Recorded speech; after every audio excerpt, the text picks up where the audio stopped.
Hello friends, welcome to Jaya kitchen YouTube channel. কেমন আছেন আপনারা? আশা করি ভালো আছেন। আমিও ভালো আছি। আজ আমি আপনাদের সাথে শেয়ার করব ছোলার শাকের এক দুর্দান্ত রেসিপি। চলেন তাহলে খুব অল্প সময়ে সহজ পদ্ধতিতে আমি আপনাদের সাথে এক ছোলার শাকের দুর্দান্ত রেসিপি শেয়ার করব। এখানে আমি ছোলার শাকগুলো খুব সুন্দরভাবে ফ্রেশ করে কেটে নিয়েছি। ছোলার শাকগুলো সেদ্ধ করার জন্য পরিমাণ মতো জল দিয়ে দেবো। আপনারা আপনাদের পরিমাণ অনুযায়ী জল ব্যবহার করবেন। জলগুলো খুব সুন্দরভাবে উষ্ণ গরম করে নেব। তারপর আমি ফ্রেশ করে রাখা ছোলার শাকগুলো দিয়ে দেব। ছোলার শাকে ব্যবহার করার জন্য আমি ফ্রেশ করে রাখা পালং শাক ধুয়ে রেখেছি, এগুলো আমি দিয়ে দেব। এখানে আমি ছোলার শাকে ব্যবহার করার জন্য একটা বেগুন দিয়ে দেব। আপনারা চাইলে নাও দিতে পারেন। খুব সুন্দরভাবে নাড়াচাড়া করে নেব। তারপর আমি সেদ্ধ করার জন্য ঢাকা দিয়ে দেব। ঢাকা তুলে আমি অল্প পরিমাণ খাবার সোডা দিয়ে দেব, যাতে শাকগুলো খুব সুন্দরভাবে সেদ্ধ হয়ে যায়। বারবার আমি ঢাকা দিয়ে শাকগুলো খুব সুন্দরভাবে সেদ্ধ করে নেব। আবার আমি ঢাকা দিয়ে দেব।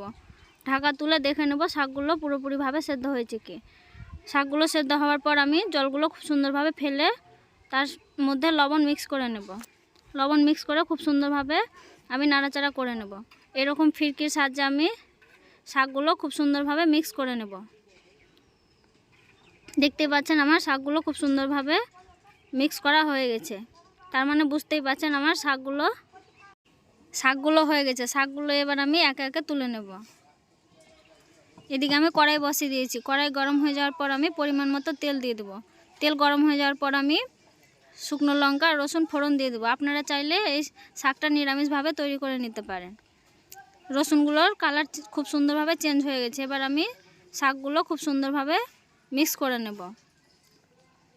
দেখতেই পেলেন খুব কম সময়ে সহজ পদ্ধতিতে আমি আপনাদের সাথে ছোলার শাকের দুর্দান্ত স্বাদের রেসিপি শেয়ার করলাম।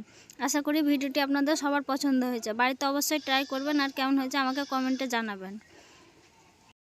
আর আপনি যদি আমার চ্যানেলের নতুন বন্ধু হয়ে থাকেন তাহলে চ্যানেলটি সাবস্ক্রাইব করে বেল আইকনটি ক্লিক করবেন, যাতে আপনি আমার সমস্ত ভিডিও সবার আগে পেতে পারেন।